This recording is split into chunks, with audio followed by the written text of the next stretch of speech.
चला, इयत्ता 6वीचं मराठीचं पहिलं लेक्चर आपण घेतलं होतं. ह्याच्यामध्ये आपण काय शिकलो होतो तर मराठी उतारे, कविता, परिच्छेद वगैरे आपण बघितले. सुसंवाद परिच्छेद वगैरे यांच्याविषयी माहिती घेतली होती. या लेक्चरमध्ये आपण मराठीच्या ग्रामरला सुरुवात करणार आहोत. कशाला सुरुवात करणार आहोत? मराठी ग्रामर.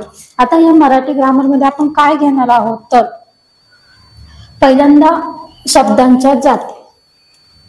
सगळ्यात महत्वाचा टॉपिक असतो.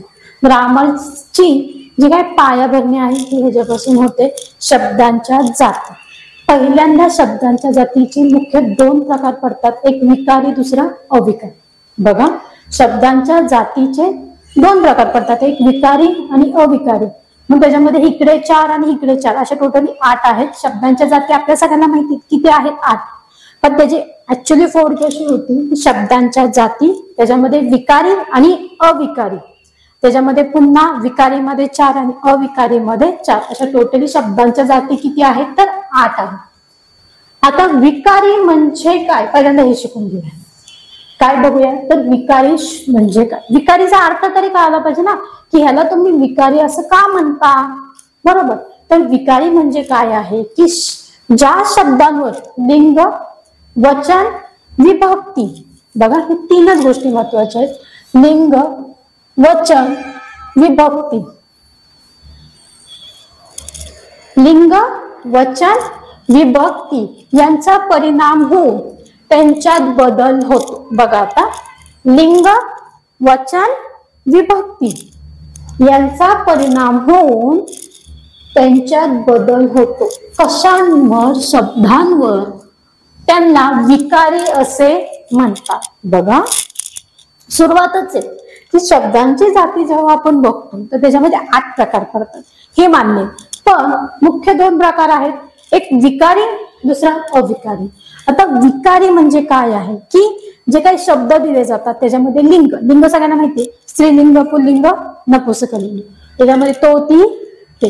त्याच्यानंतर वचन, एक वचन, अनेक वचन माहिती आहे. विभक्ती, प्रत्यय लागतो. सलाते, सलनाते, प्रथमा, द्वितीया, तृतीया, चतुर्थी, पंचमी, बरोबर? संबोध, हे ते, ह्याला सगळं काय म्हणतात तर विभक्ती असे म्हणतात. यांचा परिणाम होऊन त्यांच्यात बदल होतो. त्याला काय म्हणतात तर त्यांना विकारी असे म्हणतात. विकारी कळालं? विकारीचा हे काय आहे कळालं? आणि ह्या विकारीचे 4 प्रकार पडतात. विकारीचे किती प्रकार पडतात? 4. एक आहे नाम. एक काय आहे? नाम. दुसरा आहे सर्वनाम, विशेषण, क्रियापद. बघा, पहिला आहे नाम, सर्वनाम, विशेषण, क्रियापद. बघा काय काय आहे? नाम, सर्वनाम, विशेषण आणि क्रियापद.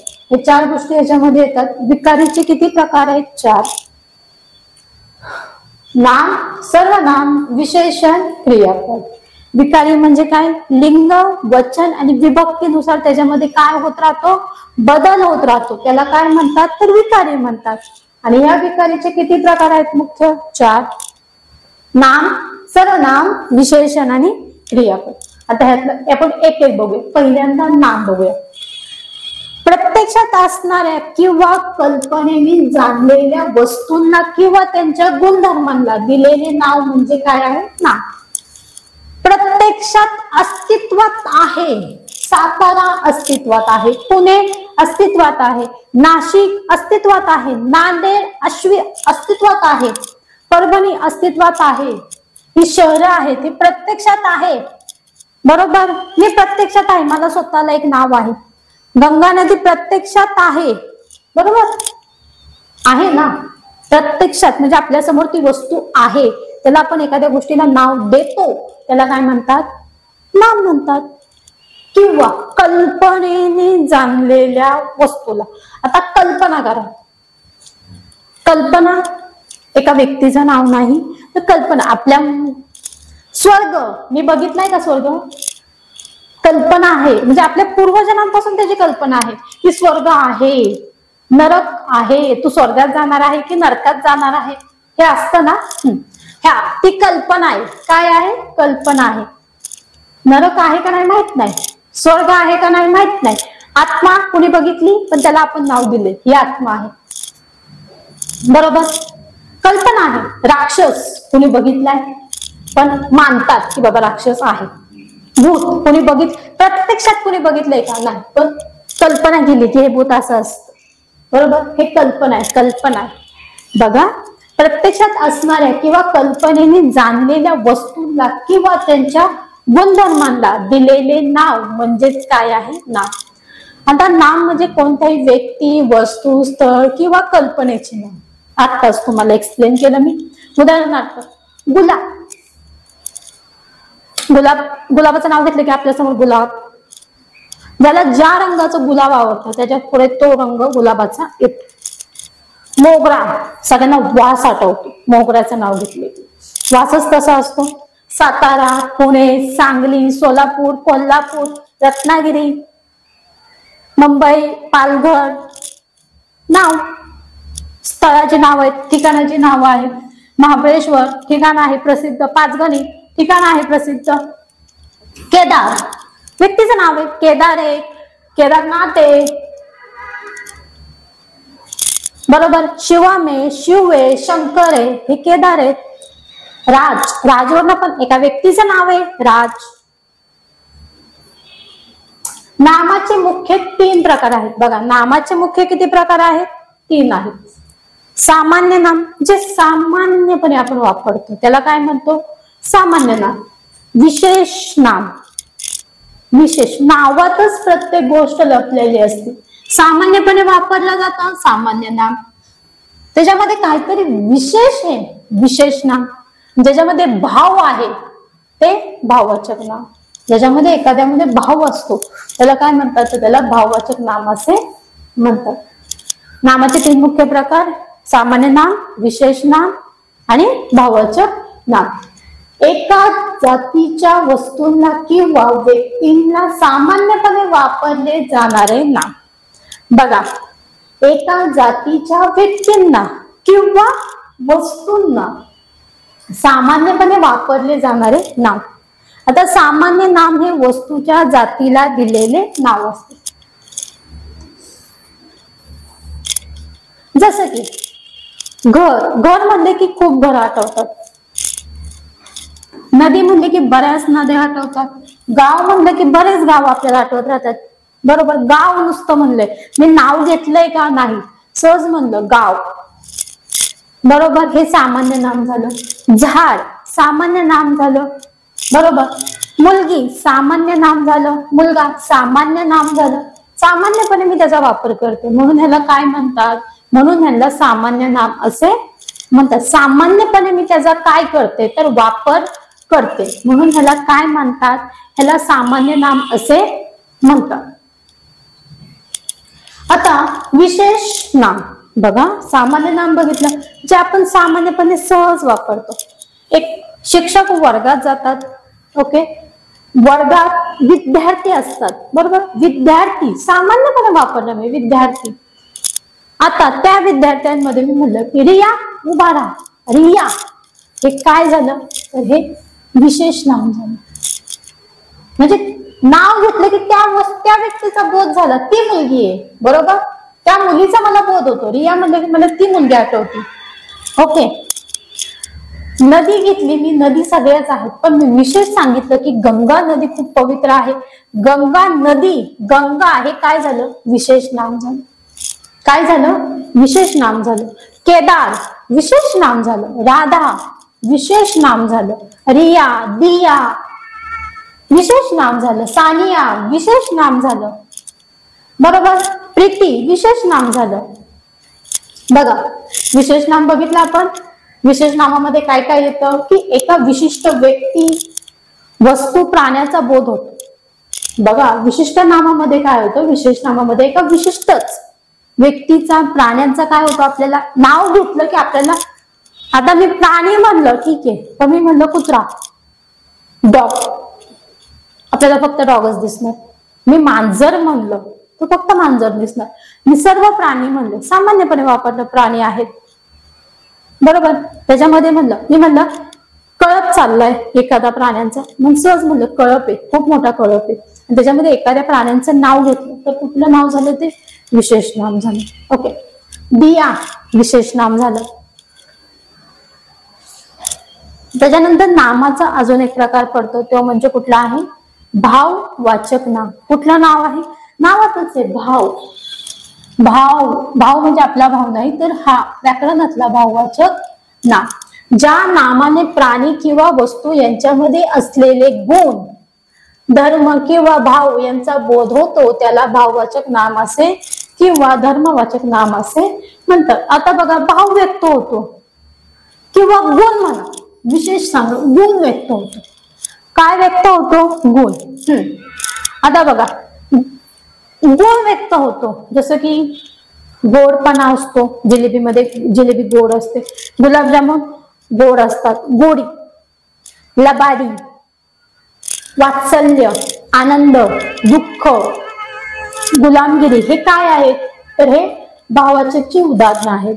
आपुलकी, माणुसकी, हे पण काय झाली भाववाचकची उदाहरण. आपण सहज म्हणतो ह्याच्या अंगात काही माणुसकी नाही का, माणुसकी काय आहे तर गुण आहे ना, तो एक प्रकारचा गुण आहे, माणुसकी नाही आहे, म्हणजे भाववाचक नामामध्ये माणुसकी मोडते. आम्ही काय तुझे गुलाम आहोत. गुलामगिरी, गुलामगिरी पुस्तक कोणी लिहिलं माहिती आहे तुम्हाला, आपल्या महात्मा फुलेंनी लिहिलं गुलामगिरी हे पुस्तक. आपल्या मनामध्ये आनंद असतात, भाव व्यक्त होत असतात, एखादा कार्यक्रम घेतला आनंद व्यक्त होतो, आईपाशी गेले की वात्सल्य माया गोष्टी आपल्या तयार होतात, गोडी निर्माण करायची कामं करतो. कोणला लबाड असतो, लबाडी, काय काय व्यक्ती व्यवहारामध्ये खूप लबाडी करतात, लबाडी. गोडी, गोडी माहिती आता सगळ्यांना गोडी असते. गुलाबजाम घेतले, गुलाबजाम मध्ये खूप गोडी आहे, गुलाबजाम खूप गोड आहे, भाववाचक नाम. आता त्याच्याविषयी काही उदाहरणं आहेत, म्हणजे पेपरमध्ये त्याच्याविषयी असणारे प्रश्न बघू. खालील पर्यायातील नाम ओळखा. काय ओळखायचंय, नाम. नाम म्हणजे काय, नाव. आता नाव म्हणजे काय, व्याख्या. एखाद्या वस्तूला, व्यक्तीला दिलेले, कल्पनेने किंवा प्रत्यक्ष असणाऱ्या किंवा कल्पनेने जाणलेल्या वस्तूला दिलेले नाव म्हणजेच काय आहे, नाम आहे. तर खालील पर्यायातील नाम ओळखा. रागाने येईल का, नाम मध्ये मोडल का ते, नाही. सुंदर मोडल का, नाही. पहिला नाही. तर हत्ती हे काय झालं, नाव झालं. मी नाव घेतलं ना, हत्ती. माझ्या पुढे बलाढ्य जो आहे उभा, कोण आहे, हत्ती. हत्ती काय झालं मग, नाव. खालील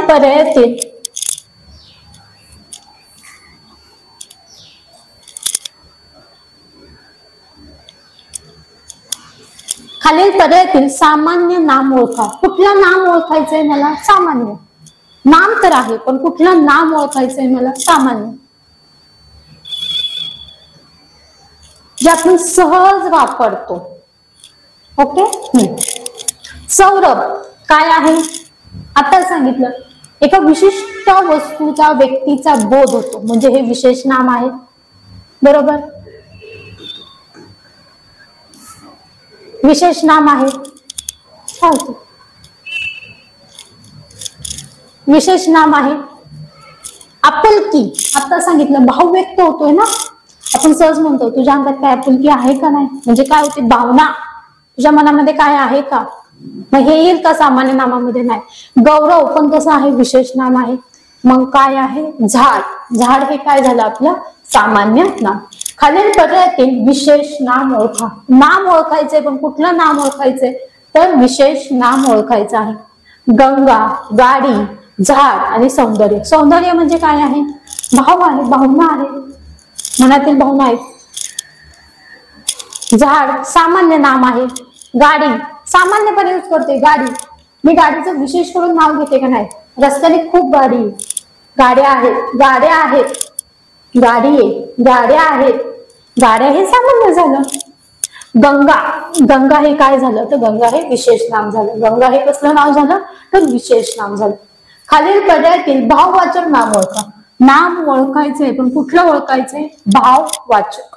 कुठलं नाव घ्यायचंय तर भाववाचक नाम घ्यायचंय. आता भाववाचक मध्ये सांगितलं काय असते, आपल्या मनामध्ये भावना असते, भाव. गोदावरी विशेष नाम आहे, बरोबर, म्हणजे हे भाववाचक मध्ये येईल का, नाही. झाड सामान्य नाम आहे, येईल का, नाही. केशव विशेष नाम आहे, येईल का, नाही. तर आपलेपणा, हे काय आहे तर हे भाववाचक नाम आहे. बरोबर. खालील पर्यायातील भाववाचक नाम ओळखा. पुन्हा प्रश्न विचारलाय, खालील पर्यायातील भाववाचक नाम ओळखा. शाळा सामान्यपणे यूज करतो आपण. शाळा, खूप शाळा आहे. बरोबर. शाळा हे काय झालं, सामान्य नाम झालं. घर पण काय झालं, सामान्य नाम झालं. अजय काय झालं तर अजय विशेष नाम झालं. विशेष नाम झालं. तर पाटीलकी हे काय झालं तर हे भाववाचक नाम झालं. पाटीलकी काय झाले, भाववाचक नाम झालं. बघा, आपण नाम शिकताना आपण काय काय बघितलं की नाम म्हणजे काय, एखाद्या व्यक्तीला, वस्तूला किंवा प्रत्यक्षात असणाऱ्या किंवा कल्पनेने जाणलेल्या व्यक्तीला किंवा वस्तूला दिलेले नाव म्हणजे काय आहे, नाम आहे. त्या नामाचे पुन्हा 3 मुख्य प्रकार पडतात, सामान्य नाम, विशेष नाम आणि भाववाचक नाम. आता सामान्य म्हणजे सामान्यपणे यूज केलं जातं, जसे की शाळा म्हणजे की बऱ्याच शाळा दिसतात, पण त्यातील जर मी एक स्पेसिफिक शाळेचं नाव सांगितलं तर ते त्याचं काय झालं, विशेष नाम झालं. ओके. त्याच्यानंतर भाव म्हणजे कधी म्हणजे भावना व्यक्त केली जाते. बरोबर. भावना, आनंद झालाय, मला खूप आनंद झालाय, आनंद हे काय झाली, माझी भाव व्यक्त करण्याची पद्धत झाली, भावना झाली. त्याच्यानंतरच 2 नंबरचा येतो सर्वनाम. नाम कळालं सगळ्यांना, नामाचे प्रकार कळाले. आता टॉपिक मध्ये बघतोय सर्वनाम. काय बघत आहोत आपण, सर्वनाम. नामाची पुनरावृत्ती टाळण्यासाठी आपण काय करतो, सर्वनाम वापरतो. आता बघा, नामाऐवजी वापरल्या जाणाऱ्या शब्दाला सर्वनाम असे म्हणतात. कोणाऐवजी वापरल्या जाणाऱ्या, नामाऐवजी वापरल्या जाणाऱ्या शब्दाला काय म्हणतो आपण, सर्वनाम असे म्हणतो. म्हणजे नामाऐवजी त्याचा काय केला जातो, वापर केला जातो. आणि नामाची पुनरावृत्ती टाळण्यासाठी आपण सर्वनाम वापरतो. बघा, नामाची पुनरावृत्ती टाळण्यासाठी आपण काय वापरतो, सर्वनाम वापरतो. आता सर्वनामे कोणती आहेत, मी सर्वनामे, आम्ही सर्वनामे, तुम्ही सर्वनामे, हा सर्वनामे, तो सर्वनामे, ते सर्वनामे, हा सर्वनामे, हे सर्वनामे, इथे जेथे सर्वनामे, आपण स्वतः सर्वनामे, कोण काय सर्वनामे. ह्या सर्वांना काय म्हणतात तर सर्वनाम म्हणतात. या सर्वांना काय म्हणतात तर सर्वनाम म्हणतात. नामाऐवजी वापरल्या जाणाऱ्या शब्दाला काय म्हणतो आपण तर आपण नामाऐवजी वापरल्या जाणाऱ्या शब्दाला काय म्हणतो आपण तर सर्वनाम असे म्हणतो. नामाची पुनरावृत्ती टाळण्यासाठी आता स्पेसिफिकली विचार करू. जर मी एका वर्गात असेल, मला एखाद्या विद्यार्थ्याची विषयी म्हणजे विद्यार्थी खूप हुशार असेल तर आपण त्याची माहिती सांगतो सगळ्यांना, म्हणजे कीर्ती गातो. बरोबर. कारण की बाकीच्या विद्यार्थ्यांनी त्याच्यासारखं वागावं. आता जर मी म्हणलं संस्कृती खूप हुशार आहे, संस्कृती रोज सकाळी लवकर उठते, संस्कृती हे करते, संस्कृती ते करते, संस्कृती अशी आहे, संस्कृती तशी आहे. बघा, प्रत्येक वेळेला संस्कृती संस्कृती संस्कृती संस्कृती. तर त्याच्याऐवजी जर म्हणून एकदा संस्कृती हे नाव वापरलं, संस्कृती ही मुलगी आहे, ती खूप हुशार आहे, ती रोज सकाळी लवकर उठते, ती रोज शाळेत वेळेवर येते, तिच्या अंगामध्ये वक्तशीरपणा आहे, अभ्यास नेहमी नीटनेटका, अक्षर खूप सुंदर काढते. बरोबर. म्हणजे प्रत्येक वेळेला नाव घेतलं की आपल्याला रटाळवाणं वाटतं. बरोबर. त्याच्याऐवजी आपण काय वापरतो तर सर्वनाम वापरतो. म्हणजेच नामाची काय थांबतो आपण, पुनरावृत्ती टाळतो. जी काय पुन्हा पुन्हा नाम वापरतो त्याची आपण पुनरावृत्ती टाळतो, त्या जागी आपण काय वापरतो तर सर्वनाम असे वापरतो. बघा, सर्वनामाचे उदाहरण आहेत ना, काय आहे, खालीलपैकी सर्वनाम कोणते ते ओळखा. खालीलपैकी सर्वनाम कोणते ते ओळखा. आज, त्याने, आहे, शरद. शरद हे काय आहे, नाव आहे. हा विषय मिटला, हा काय आहे, हे काय आहे, नाव. आहेचा काय संबंध आहे का, वाक्य पूर्ण करण्यासाठी आपण शेवटी आहे वापरतो. मी आहे, तो आहे, आहे वाक्य पूर्ण झालं, आहे स्टॉप. आहेचा काही संबंध आहे का, नाही. आजचा काही संबंध आहे का इथे, नाही. तर सर्वनाम कोणी येणार आहे, त्याने. त्याने सकाळी लवकर उठून अभ्यास केला, त्याने. कोणी, त्याने. पुढे, सौरभ आणि मी गावाला गेलो होतो. बघा, मी आणि सौरभ कुठे गेलतो, गावाला.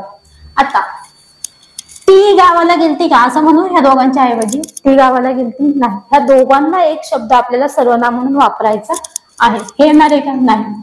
त्याने, तो, तर काय ना, आम्ही गावाला गेलो होतो. आम्ही गावाला गेलो होतो. जर आपण कुठे मित्रांमध्ये गेलो तर म्हणाले तो आणि मी गावाला गेलो नाही, तर काय म्हणणार? आम्ही गावाला गेलो होतो. सारिका आज लवकर शाळेत गेली. कोण आहे सारिका? आता बघा, जो सारिकाच्या ऐवजी वापरायचंय आपल्याला. जो येईल का मग? नाही. तो, त्याने, तर काय येणार? ती आज लवकर शाळेत गेली. ती आज लवकर शाळेत गेली. मग उत्तर काय आलं? ती. उत्तर काय आलं आपलं? ती. उत्तर काय आलं आपलं? ती. महेशने सर्व अभ्यास पूर्ण केला. महेशने सर्व अभ्यास पूर्ण केला. महेशने सर्व अभ्यास पूर्ण केला. आता आपण कसं म्हणणार आहे? त्यांनी सर्व अभ्यास पूर्ण केला असं म्हणू शकतो का आपण? नाही. म्हणजे हे लागू होईल का? नाही. नो. ती नाही वापरू शकत. तो सर्व अभ्यास पूर्ण करतो म्हणतो. केलाय, अभ्यास केलाय. मग काय येणार? त्याने. तो येईल का? नाही. तर त्याने सर्व अभ्यास पूर्ण केला. कुणी अभ्यास पूर्ण केला? त्याने. कुणी केला? त्याने. कविताने धावण्याच्या शर्यतीत पहिला क्रमांक मिळवला. आता कविता तिच्याऐवजी वापरणार आहे. आम्ही यूज करू शकतो का आपण? नाही. तो यूज होईल का? नाही. तो हे यूज होईल का? नाही. तो यूज होईल का? नाही. त्याने हे यूज होईल का? नाही. तर तिने धावण्याच्या शर्यतीमध्ये काय केला? प्रथम क्रमांक मिळवला. ह्याला काय म्हणतात? ह्याला सर्वनाम असे म्हणतात. आता सर्वनामानंतर कोण येतं? तर विशेषण येतं. सर्वनामानंतर कोण येतं? विशेषण येतं. आता विशेषण बघा. नामाबद्दल विशेष माहिती सांगणाऱ्या शब्दाला, आता नाम तर आहेच पण त्याच्याबद्दल विशेष माहिती सांगणाऱ्या शब्दाला काय म्हणतो आपण? तर सर्वनाम असे म्हणतो. नामाबद्दल विशेष माहिती सांगणाऱ्या शब्दाला काय म्हणतात? तर सर्वनाम असे म्हणतात. आणि हे जे किती प्रकार आहेत त्यात 3: गुणवाचक, संख्यावाचक, सर्वनाम. आता गुण म्हणजे गुण, संख्या म्हणजे संख्या, आणि सर्वनाम म्हणजे सर्वनामाला जोडून येणारे. आता ह्याच्यामध्ये बघूया. नामाबद्दल विशेष माहिती सांगणाऱ्या शब्दाला विशेषण असे म्हणतात. तर ह्यांच्या प्रकाराविषयी आपण पहिल्यांदा माहिती व्याख्या बघितली विशेषणाची. आता त्यातला पहिला प्रकार आहे गुणवाचक विशेषण. नामाचे रंग बघा. नामाचे रंग, रूप, नामाचे रंग, रूप, चव, आकार सांगणारी गुणवाचक विशेषणे असतात. गुण सांगतात. नामाचा रंग कसा आहे, रूप कसा आहे, चव कसा आहे हे कोण सांगतो? तर हे गुण सांगतो. काय सांगतो? तर गुण सांगतो की नामाचं कसं आहे. बघा, गुणवाचक विशेषण गुण सांगतो रे बाळांनो, गुण. आता तुम्हाला सगळ्यांना माहिती आहे हुशार कावळ्याची गोष्ट माहिती आहे ना. एका मडक्यामध्ये कावळ्याला पाणी प्यायचं असतं, तहान लागलेली असती. मग तो काय करतो? त्या मडक्यामध्ये काय टाकतो? आपल्या चोचीने दगडी टाकतो ते पाणी वर आणतो आणि मग ते काय करतो? आपल्या चोचीने पितो. बघा आता, मग त्याला आपण गोष्टीला नाव काय दिलं? हुशार कावळा. पण कावळ्याच्या अंगामध्ये कुठला गुण आहे? हुशारपणा आहे ना. मग हा हुशार काय आहे? त्याचा गुण आहे. काय आहे? गुण आहे. आंबा आहे. आंबे सगळ्यांनी उन्हाळ्यात खूप खाल्ले. आंबे आहेत पण तो आंबा गोड होता. गोड हा काय झाला? गुणवाचक विशेषण. म्हणजे नामाचे रंग, रूप आणि चव. चव आहे ना, आंब्याची चव कशी आहे? गोड आहे. आणि कावळा कसा आहे? काळा म्हणलंय का नाही मी? हुशार. कावळा कसा आहे? हुशार आहे. त्याच्यानंतर पुढचं काय? संख्यावाचक विशेषण. वस्तूची संख्या दर्शवली जाते. काय दर्शवली जाते? संख्या. 1 एका, 2 एका, 3 एका, किती वस्तू त्याच्यानुसार. आणि पुन्हा संख्यावाचकचे पुन्हा प्रकार पडतात. गणना विशेषण, गणनावाचक विशेषण, क्रमवाचक विशेषण, आवृत्तीवाचक विशेषण आणि अनिश्चित विशेषण, सर्वनामिक विशेषण. बघा आता संख्या, गणनावाचक विशेषण. आता शाळेत 7 विद्यार्थी आहेत, 8 विद्यार्थी आहेत. 5 रुपये घ्या, 10 रुपये घ्या, 1 रुपयाची नोट घ्या. गणना. गणना म्हणजे काय केली जाते? गणना करतो ना आपण. 1 2 3 मोजणी. क्रमवाचक, क्रम. पहिला क्रमांक, दुसरा क्रमांक, तिसरा, प्रथम, द्वितीय, तृतीय. पहिला क्रमांक, दुसरा क्रमांक, तिसरा. आवृत्ती, दुप्पट, तिप्पट, चौपट, 3 पट, 4 पट. अनिश्चित. बघा आता आपली मैत्रीण नव्हते, मला थोडस दे, किंवा नाही का आपल्या शेजारच्या काकू आल्या, कोण आलं, एखादा पाहुणा घरी आला तर आपण पटदिशी जातो, थोडीशी साखर देता का, थोडीशी. म्हणजे ते निश्चित माप असतं का रे? नाही, थोडस द्या, थोडीशी, क्वचित द्या. बरोबर. हे सर्वांना काय म्हणतात? अनिश्चित असे म्हणतात. आता ह्याच्यावरची पण उदाहरणं बघूया आपण की उदाहरणं काय आहेत. खालीलपैकी पर्यायातील विशेषण ओळखा. काय ओळखायचे? विशेषण. गाव. आता विशेषण म्हणजे काय? नामाबद्दल विशेष माहिती सांगणाऱ्या शब्दाला विशेषण. हो का? कुठलीही गोष्ट असेल तर त्याची व्याख्या, बेसिक माहिती पाहिजे. आता विशेषण मला सांगायचंय, मला विशेषणाची व्याख्या माहितीये, बरोबर. आता विशेषणाची व्याख्या सांगताना गाव हे काय झालं रे? नाव झालं. पण हे कुठलं नाव आहे? सामान्य नाव आहे. म्हणजे गाव येणार आहे का विशेषणामध्ये? नाही. आणला काही संबंध येत नाही. तिने काही संबंध येत नाही. सर्वनामे. सुंदर हे काय आहे? विशेषण आहे. आज खूपच जोरात पाऊस पडला. खालील वाक्यातील विशेषण ओळख. आता पाऊस तर पडतोय, पण कसा पाऊस पडलाय? जोरात. जोरात हे काय झालं मग? विशेषण. त्याने 5 पट रक्कम घेतली. किती पट रक्कम घेतली? 5 पट. म्हणजे इथं काय सांगितले त्यांनी? बघा, आवृत्ती आहे. हे विशेषण आलं. गुलाबाचे फूल खूप दिसते. कसे दिसते? सुंदर. सुंदर हे काय झालं मग? विशेषण झालं. माझ्या समोरून साप गेल्याने मी घाबरलो. माझ्या समोरून डॅश डॅश साप गेल्याने. साप गेला माझ्या समोरून, पण केवढा गेला? मला उंच साप गेला. उंच साप कधी असतो का रे? नवीन सापचा काही संबंध आहे का? हुशार साप. हुशार साप असल्या मग आतापर्यंत त्याने काय केलं असतं? मग काय येणार आहे? भला मोठा साप गेला. भला मोठा हा शब्द काय आहे? तर हा अनिश्चित शब्द आहे. निश्चित आहे का? नाही, अनिश्चित शब्द आहे. आता बघा, सर्वनामापासून बनलेल्या विशेषणाला सार्वनामिक विशेषण असे ना. सर्वनाम आता बघितले आपण. मी, तुम्ही, आम्ही, आपण, स्वतः, सर्व. ओके. तर त्याच्यामध्ये तसले झाड, आत्तासा शर्ट, तसला शर्ट आहे, तसला शर्ट असं. म्हणजे सहज वाक्य आपल्या तोंडात. म्हणजे हे सर्वनामाला काय करतात? जोडून येतात. म्हणून मला काय म्हणतात? तर सार्वनामिक विशेषण असे म्हणतात. क्रियापद बघा. वाक्याचा अर्थ पूर्ण करणाऱ्या. बघा, वाक्याचा अर्थ पूर्ण करणाऱ्या. वाक्याचा अर्थ पूर्ण करणाऱ्या क्रियावाचक शब्दांना क्रियापद असे म्हणतात. वाक्याचा अर्थ पूर्ण करणाऱ्या क्रियावाचक शब्दाला. वाक्याचा अर्थ पूर्ण करणाऱ्या क्रियावाचक शब्दाला काय म्हणतात? तर क्रियापद असे म्हणतात. क्रिया करते ना, मी आता लिहितीये, माझी लिहिण्याची क्रिया चालू आहे. लिहितीये, लिहिण्याची क्रिया चालू आहे. बोलतीये, बोलण्याची क्रिया चालू आहे. गातीये, गाण्याची क्रिया चालू आहे. खात आहे, खाण्याची. तुम्हाला ऍक्शन वर्ड्स माहितीये? Running, jumping, sitting. बसण्याची क्रिया चालू आहे, उठण्याची क्रिया चालू आहे, झोपण्याची क्रिया चालू आहे. ह्या सर्वांना क्रियापद असे म्हणतात, म्हणजे क्रियावाचक शब्द. जसं की तो येतोय, येण्याची क्रिया चालू आहे.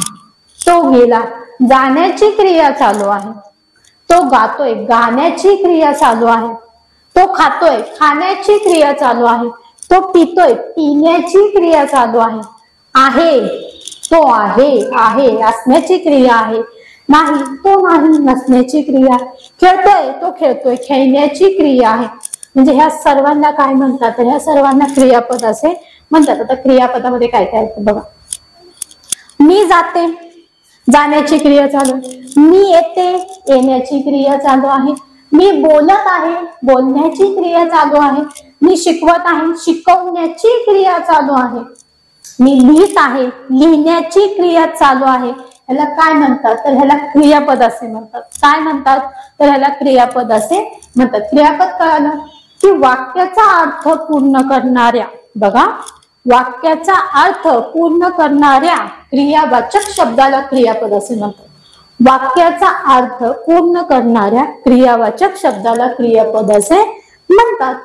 ह्याच्यामध्ये येणे, जाणे, बसणे, उठणे, गाणे, बोलणे, करणे, खेळणे ह्या सर्व क्रियांचा समावेश होतो. आता बघा, हे बघितलं तर सर्वनामी. त्याच्यानंतर आपण बघितलं गणना, विशेषण. आपण पहिल्यापासून एकदा रिव्हिजन मारत येऊया. आपण शब्दांच्या जाती बघितल्या. शब्दांच्या जाती टोटली 8 आहेत. त्याच्यामध्ये 2 भाग पडतात. एक आहे विकारी, दुसरे आहेत अविकारी. विकारी कुणाला म्हणतात की ज्याच्यामध्ये लिंग वचन आणि विभक्ती यांचे प्रत्यय लागून त्याच्यामध्ये बदल होतो, तो त्याला विकारी असे म्हणतात. या विकारीमध्ये काय आहे, तर नाम आहे, सर्वनाम आहे, विशेषण आहे आणि क्रियापद आहेत. हे 4च आहेत: नाम, सर्वनाम, विशेषण आणि क्रियापद. तर नाम कुणाला म्हणतात, एखाद्या व्यक्तीला, वस्तूला दिलेले नाव असतं त्याला आपण काय म्हणतो, नाम असे म्हणतो. पण नामाचे पुन्हा 3 प्रकार पडतात. नामाचे 3 प्रकार आहेत. एक आहे सामान्य नाम, दुसरा आहे विशेष नाम, तिसरा आहे भाववाचक नाम. सामान्य नाम म्हणजे जे आपण सामान्यपणे यूज करतो, जसं की नदी, मुलगी, झाड, हे सामान्यपणे आपण त्या व्यक्तीला नाव देतो. सामान्य नाम. एकाच जातीची वस्तू. आता खूप मुली चाललेल्या आहेत, मग आपण काय म्हणतो, मुली चाललेल्या आहेत. घर खूप आहेत, घर सहज म्हणतो आपण. आता त्याच्यामध्ये विशेष, एका विशिष्ट व्यक्तीची किंवा एखाद्या विशिष्ट वस्तूचा बोध होतो, त्यासाठी आपण विशेष नाम वापरतो. जसं की मी म्हणलं नदी, पण जर मी म्हणलं गंगा नदी, यमुना नदी, बरोबर. त्याच्यानंतर मी म्हणलं सह्याद्री, बरोबर. सह्याद्री हे काय, विशेष नाम आहे. एखाद्या विद्यार्थ्याचं नाव घेतलं, रिया, राधा, हे काय झालं, विशेष नाम झालं. आता भाववाचक नाम, त्याच्यामध्ये वस्तूचा गुण लपलेला आहे, भावना लपलेली आहे, त्याला आपण काय म्हणतो, भाववाचक नाम असे म्हणतो. भाववाचक नामामध्ये पण कसे प्रकार पडतात बघा. भाववाचक नामामध्ये काय काय येते की मनामध्ये भावना असतात. भाववाचक नामामध्ये काय असतात, तर भावना असतात. जसं की गुलामगिरी कुणी दिलं, महात्मा फुले. गुलामगिरी, सगळ्यांना गुलामगिरी ग्रंथ माहिती असेल की हा महात्मा फुलेंनी लिहिलेला आहे. आनंद व्यक्त करणे भावना आहे. वात्सल्य भावना आहे. गोडी भावना आहे.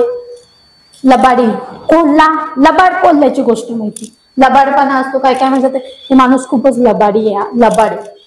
गोडी, तुझ्या बोलण्यामध्ये एक प्रकारची गोडी आहे, आवड आहे. आईच्या मायेमध्ये नेहमी वात्सल्यता असते, आनंदाची भावना मनामधून येते. गुलामगिरी असेल, आपुलकी असेल, गिरीपणपणात्व, ह्याच्यानुसार भाववाचक मध्ये होतात. त्यानंतर आपण त्याच्यावरची उदाहरणं बघितली की कोणामध्ये काय काय येतं. जसं की भाववाचक मध्ये पाटीलकी, आपलेपणा, आपुलकी, हे पण भाववाचकाची काय आहेत, उदाहरणं आहेत. आता सर्वनाम बघितलं की नामाची पुनरावृत्ती टाळण्यासाठी आपण काय वापरतो, सर्वनाम वापरतो. म्हणजे नाम ऐवजी वापरल्या जाणाऱ्या शब्दाला काय म्हणतात, तर सर्वनाम म्हणतात. आता हे पाठ काय करायची, मी, तुम्ही, आपण, स्वतः, काय, हा, ही, जे, ते, हे काय आहेत, सर्वनामे आहेत. आता ही सगळी सर्वनामे पाठ करायची का? थोडी पाठ करायची, जास्त करून मी, स्वतः, आम्ही, तुम्ही, तो ती ते. तो ती ते माहिती, हा ही हे एकाशी रिलेटेड येते. तो ती ते, हा ही हे. आपण, कोण काय, कोण काय कसा, कोण काय क वरचे बघा, कोण काय कसा, आम्ही, तुम्ही, मी स्वतः, मी स्वतः, आम्ही, तुम्ही, कोण काय कसे, आपण, हा ही हे, तो ती ते, तू, जे जी जा, जे जी जा. आता हे इथे तेथे सहज चालता खेळता पाठ करायचे हे सर्वनाम. त्याच्यानंतर सर्वनाम बघितलं, सर्वनामानंतर आपण बघितलं की विशेषण. नामाबद्दल विशेष माहिती सांगणाऱ्या शब्दाला काय म्हणतो आपण? विशेषण. त्याचे पुन्हा प्रकार पडतात, गुणवाचक, संख्यावाचक आणि सर्वनामी. सर्वनामाला जोडून येतं सर्वनामी. संख्या सांगते, एक पटे, दोन पटे, आवृत्ती वाचके कशी आहे? गुणवाचक, गुण सांगतोय. आंबा गोड आहे, हुशार कावळा आहे, हुशार आहे, हे गुण आहेत. ते रंग, रूप, चव, गुणवाचक. संख्या सांगणे, गणना करणे, संख्यावाचक. सर्वनामाला जोडून येतं सर्वनामिक, सार्वनामिक. आणि क्रियापद सगळ्यांना माहितीये. क्रियापद म्हणजे काय? क्रियावाचक शब्दाला काय म्हणतात? क्रियापद म्हणतात. जसं की खाणे, पिणे, जाणे, येणे, उठणे, बसणे, ह्या सगळ्या सकाळपासून उठल्यापासून रात्री झोपेपर्यंत आपण झोपलो तरी ज्या काही क्रिया करतो त्याला काय म्हणतात? क्रियापद असे म्हणतात. मग सगळ्यांना आज इथपर्यंत मराठीचं व्याकरण समजलं असेल. थँक्यू.